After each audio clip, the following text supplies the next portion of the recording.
Is success only for the talented and highly intelligent? If you think so, you'll be surprised to learn that history's greatest minds, Leonardo da Vinci, Charles Darwin, and Benjamin Franklin, didn't rely solely on natural talent. They followed a specific process, a path that turned ordinary individuals into extraordinary masters.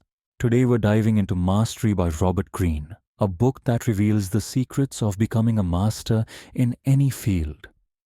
This isn't just a book, it's a roadmap to unlocking your full potential, refining your skills, and creating a legacy. Welcome to the Audio Quill. At the Audio Quill, we bring you powerful insights from the world's best books, helping you unlock success, mastery, and personal growth.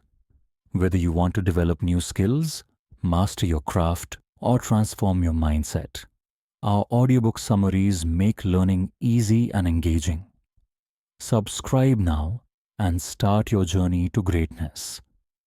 Many people believe that mastery means becoming an expert in a skill. But true mastery goes beyond that. It's about understanding your passion so deeply that challenges become opportunities and your abilities reach a level where the world recognizes you as a legend. But the question is, can anyone achieve mastery? Can we follow the same path as history's greatest minds and leave our mark on the world? Robert Greene explains that mastery isn't a mystery. It's a scientific process. If you understand and follow it, nothing can stop you from becoming the best in your field. In this video, we'll explore 3 key insights from this book that will help you. Discover your inner talent. Develop your skills to an expert level. Reach a stage where your abilities are recognized worldwide. Chapter 1. Discover your calling, the life's task. Every person is born with a unique set of talents, interests, and strengths. However, society, family expectations, and external pressures often push us toward paths that may not align with our true potential. Robert Greene emphasizes that the first step toward mastery is to discover your calling, your life's task. 1. The power of early inclinations.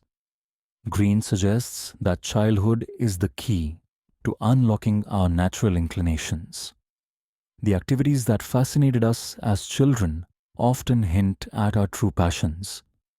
However, as we grow up, we are conditioned to ignore these instincts and follow safer, more conventional paths. For example, Leonardo da Vinci was deeply curious about nature as a child, dissecting animals, studying water movements, and sketching objects. Instead of suppressing this curiosity, he nurtured it, eventually becoming a master in multiple fields. Lesson. Look back at what excited you as a child. Your true calling is often hidden in those early interests. 2. The struggle against conformity. Society often rewards conformity and discourages exploration. Many people choose careers based on prestige, money, or family expectations rather than their inner desires. Greene warns that ignoring your calling leads to dissatisfaction and mediocrity.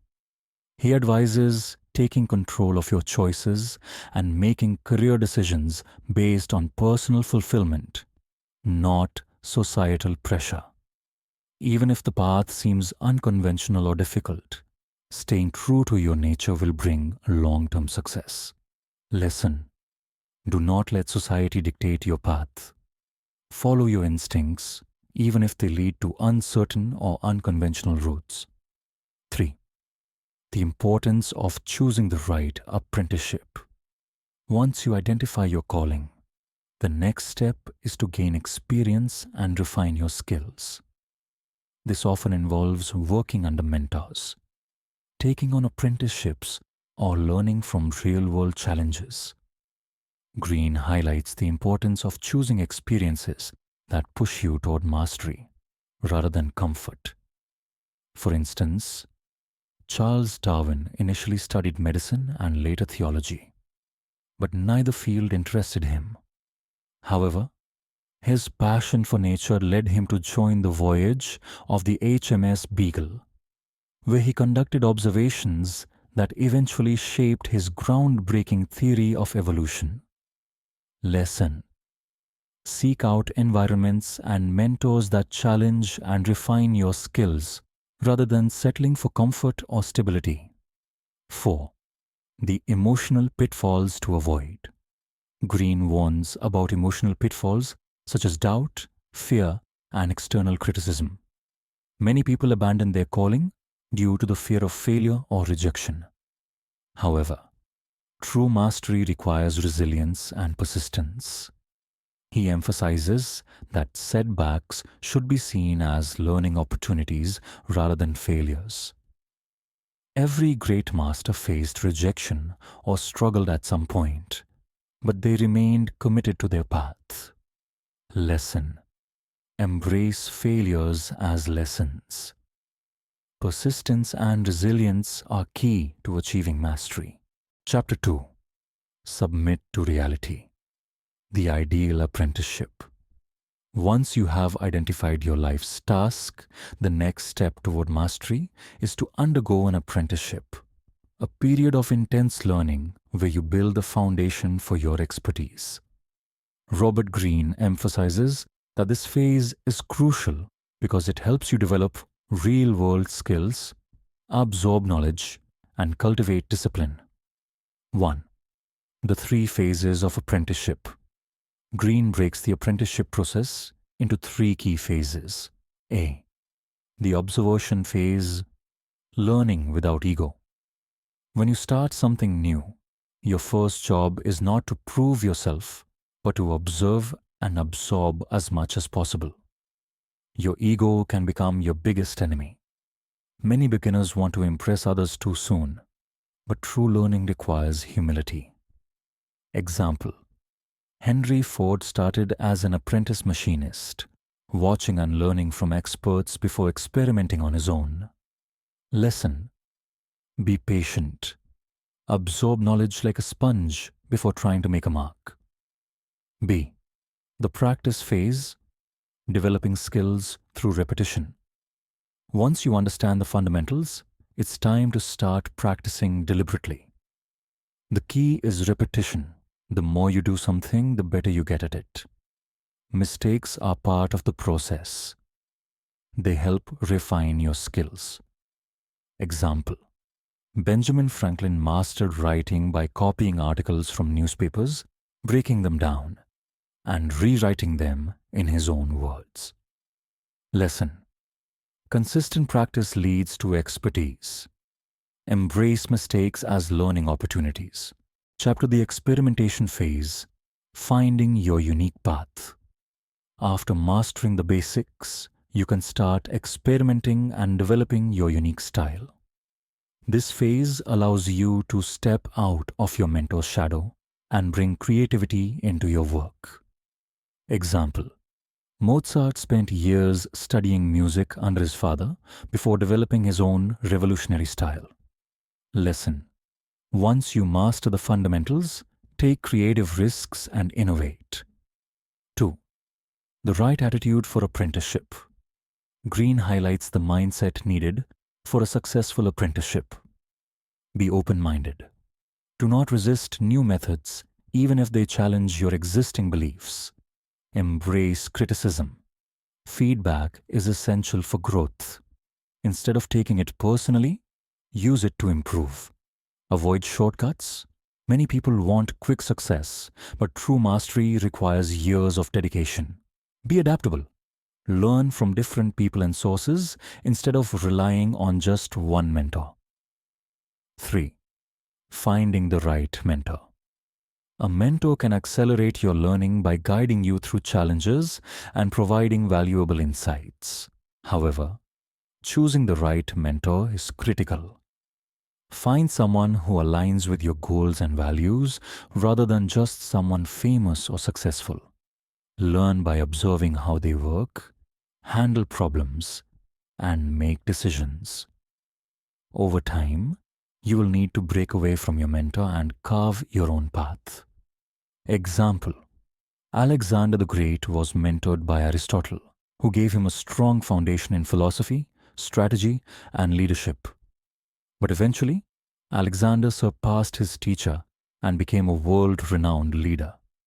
Lesson: a great mentor accelerates learning, but at some point, you must step out and forge your own way. Chapter 3: Absorb the master's power, the mentor dynamic. Once you have begun your apprenticeship, the next crucial step in your journey toward mastery is finding and learning from mentor. Robert Greene emphasizes that a good mentor can accelerate your learning, help you avoid common mistakes, and give you access to valuable knowledge that would take years to acquire on your own. 1. Why a mentor is essential. Greene argues that self-learning, while possible, is often slow and inefficient. A mentor shortens your learning curve by providing real-world wisdom, guides you through challenges, and helps refine your thinking, pushes you beyond your limits by identifying areas of improvement, expands your opportunities by introducing you to networks and resources. Example: Bill Gates was mentored by business magnate Warren Buffett, who taught him valuable lessons about decision-making and long-term thinking. Lesson: the right mentor can fast-track your journey towards success by offering hard-earned wisdom and insights. 2. How to choose the right mentor. Not all mentors are suitable for your growth. Greene suggests looking for a mentor who has real-world experience in your chosen field, aligns with your values, and inspires you, challenges you to improve rather than just giving easy answers, encourages independent thinking rather than forcing you to follow their exact path. A mentor is not necessarily a teacher in the traditional sense. They can be a boss, a coach, a senior colleague, or even a historical figure whose work you study deeply. Example: Leonardo da Vinci was mentored by the famous artist Verrocchio, who taught him the fundamentals of painting and sculpting, but Leonardo eventually developed his own unique style. Lesson: your mentor should guide you but also encourage you to think independently. 3. The mentor-apprentice relationship. Once you have chosen a mentor, your role as an apprentice is to absorb their knowledge while also contributing in return. Greene outlines a few key principles. Be humble and eager to learn. Accept that your mentor knows more than you and absorb their insights without ego. Provide value to your mentor. This could be in the form of assisting them, handling small tasks, or bringing fresh perspectives. Ask smart questions. Instead of relying on your mentor for everything, think critically and engage in meaningful discussions. Know when to move on. At some point, you must step out of your mentor's shadow and carve your own unique path. Lesson: the best apprentices are proactive, disciplined, and provide value to the mentors in return. 4. The moment of breaking free. One of the most important aspects of mentorship is knowing when to break away and establish your own identity. Many apprentices make the mistake of staying under their mentor's guidance for too long, which can limit their growth. Once you have absorbed enough knowledge and developed your skills, it's time to step out and innovate. Example: Sigmund Freud, after years of being mentored by the psychologist Jean-Martin Charcot, eventually broke away to develop his own theories, which led to the creation of psychoanalysis. Lesson: the mentor relationship is temporary. Your ultimate goal is to surpass them and create something original. Chapter 4. See people as they are. Social intelligence. In this chapter, Robert Greene emphasizes that technical skills alone are not enough for mastery. To succeed in any field, you must develop social intelligence, the ability to read people, understand their emotions, and navigate complex social situations. Many talented individuals fail because they ignore the power of human dynamics. 1. Why social intelligence is crucial. Greene explains that humans are deeply emotional creatures. Logic and talent alone will not guarantee success. You must also know how to understand people's motivations and intentions, navigate workplace politics, and avoid unnecessary conflicts, influence others positively without manipulation, recognize toxic individuals, and protect yourself from them.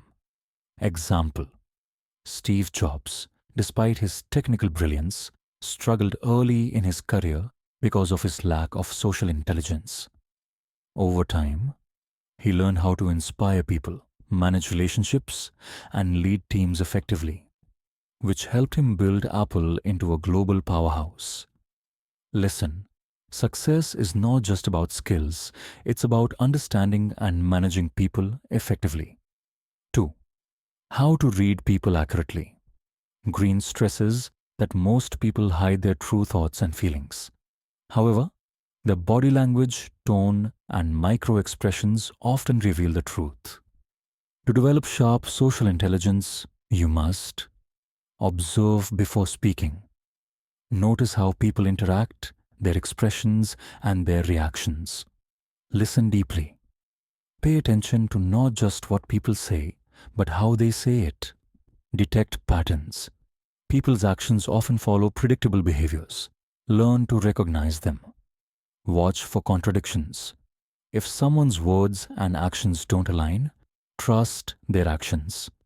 Example: Abraham Lincoln was known for his incredible ability to read people. By carefully observing and understanding his opponents, he was able to navigate political challenges and win support from even his enemies. Lesson: people rarely say what they truly mean. Learn to read between the lines. 3. The dangers of emotional blindness. One of the biggest obstacles to social intelligence is being emotionally reactive. Greene warns against taking things too personally. Learn to detach from emotional reactions and see situations objectively, assuming others think like you. Everyone has different motivations and experiences, ignoring hidden agendas. Some people act friendly but have selfish motives. Stay alert. Example: Nikola Tesla was a brilliant inventor, but he failed to recognize the manipulative tactics of businessmen like Thomas Edison and J.P. Morgan. This lack of social intelligence led to financial struggles and missed opportunities. Lesson: genius alone is not enough. Without social intelligence, even the most talented individuals can be taken advantage of. 4. How to handle toxic and manipulative people. Not everyone you encounter will have good intentions. Greene outlines ways to deal with toxic individuals who might sabotage your success. Identify them early. Look for signs of jealousy, passive aggressiveness, or excessive flattery. Stay neutral and unemotional. Avoid engaging in unnecessary drama. Use strategic distance. If someone is harmful, gradually reduce your interactions. Outsmart them rather than confront them. Direct confrontation often backfires. Use intelligence and strategy instead. Example: Warren Buffett has a rule of avoiding toxic people at all costs. He believes that surrounding yourself with positive, ethical, and intelligent individuals is key to long-term success.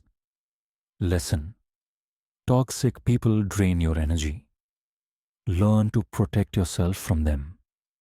The power of empathy and persuasion. Social intelligence is not just about avoiding negativity. It's also about building strong, meaningful relationships. Greene suggests, put yourself in others' shoes. Understand their fears, goals, and desires. Make others feel valued. People remember how you make them feel more than what you say. Master the art of persuasion. Present ideas in a way that resonates with your audience. Be adaptable. Different situations require different approaches. Flexibility is key. Example: Oprah Winfrey built her media empire by deeply understanding people's emotions and connecting with them on a personal level. Her ability to relate to different kinds of people made her one of the most influential figures in the world. Lesson: the ability to connect, persuade, and understand others is a superpower. Chapter 5: Awaken the Dimensional Mind. Creativity and the Master's Mindset. In this chapter, Robert Greene emphasizes that true mastery is not just about acquiring skills, it's about thinking creatively and breaking conventional patterns. Many people become experts in their fields but fail to innovate. To reach the highest level of success, you must develop what Greene calls the dimensional mind. A mindset that allows you to think in multiple perspectives, connect ideas, and create groundbreaking innovations. 1. Why most people struggle with creativity. Greene explains that most people get stuck in rigid thinking because they follow rules blindly without questioning them, fear making mistakes and avoid taking risks, rely on surface-level knowledge without exploring deeper connections, limit themselves to a single field instead of learning from multiple disciplines. To develop true creativity, you must break free from these mental barriers and train your mind to see beyond the obvious. Lesson: the key to creativity is breaking traditional thinking patterns and allowing yourself to explore new possibilities. 2. How masters think differently. Greene studied great minds like Leonardo da Vinci, Albert Einstein, and Steve Jobs to understand how they developed groundbreaking ideas. He found that masters think differently in 5 key ways. They embrace curiosity. They ask deep questions and constantly seek new knowledge. They combine multiple fields. They take ideas from different industries and merge them creatively. They experiment fearlessly. They are not afraid to fail because they see failure as a learning opportunity. They use intuition. After years of practice, they trust their instincts to guide them towards the right decisions. They think in images and patterns. Instead of seeing facts as isolated, they connect them into meaningful patterns. Example: Albert Einstein was not just a physicist. He was deeply interested in philosophy and music. His ability to combine different ways of thinking led to his revolutionary theory of relativity. Lesson: creativity is not about waiting for inspiration. It's about training your mind to think differently. 3. The 3 phases of creative mastery. Greene outlines a 3-step process that all creative masters go through. 1. The observational phase, learning the rules. In this phase, you deeply study your field and master the fundamentals. You should absorb as much knowledge as possible without trying to innovate yet. Example: Pablo Picasso spent years learning classical painting techniques before creating his revolutionary abstract style. Lesson: before breaking the rules, you must first understand them completely. The experimentation phase, breaking the rules. Once you understand the fundamentals, you start experimenting and questioning traditional methods. You should combine different ideas, test new approaches, and embrace failure. Example: Steve Jobs took ideas from calligraphy, Zen philosophy, and technology to design Apple's simple yet elegant products. Lesson: innovation happens when you explore new ideas and take creative risks. The intuitive phase, mastery and innovation. After years of practice, your mind naturally connects ideas without effort. You develop an intuitive sense of what works and what doesn't.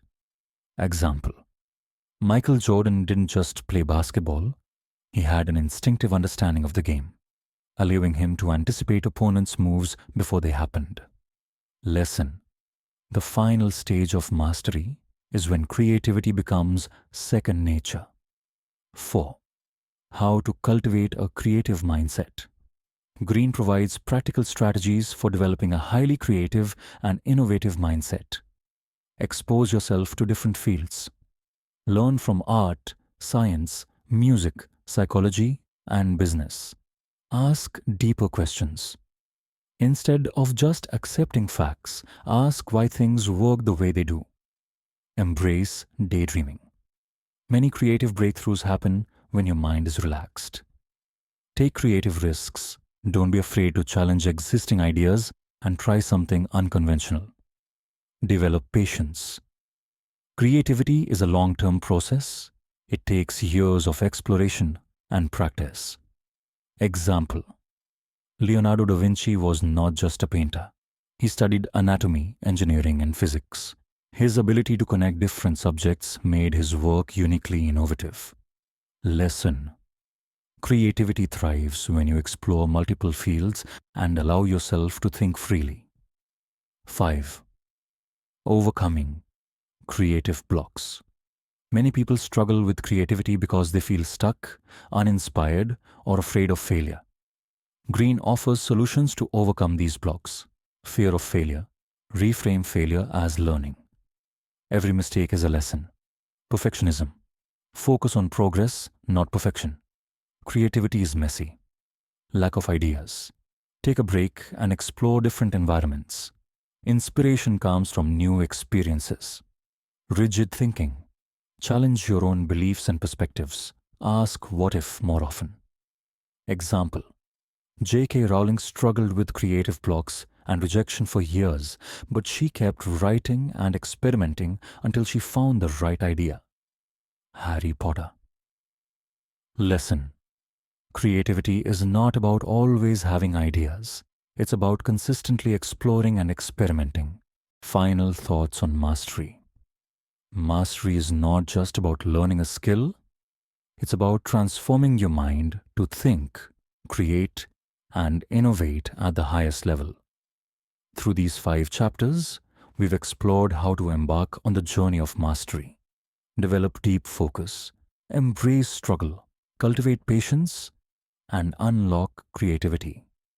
The path to greatness is long and challenging, but those who persist, experiment, and push beyond limits ultimately achieve extraordinary success. To master any field, commit to lifelong learning, and never stop improving. Embrace struggles and failures as essential parts of growth. Practice deliberately with deep focus and patience. Think creatively by questioning norms and exploring new ideas. Combine knowledge from different fields to develop unique insights. Every master, from Leonardo da Vinci to Steve Jobs, followed this path. Now, it's your turn. The choice is simple. You can remain where you are, or you can take the first step toward unlocking your full potential. Conclusion: mastery is not reserved for the chosen few. It is within reach of anyone willing to dedicate themselves to learning, practicing, and thinking beyond limits. No matter where you are in your journey, the key is to start today. If you found this summary insightful, don't forget to subscribe to the Audio Quill for more audiobook summaries that inspire, educate, and transform the way you think. Keep learning, keep growing, and chase mastery.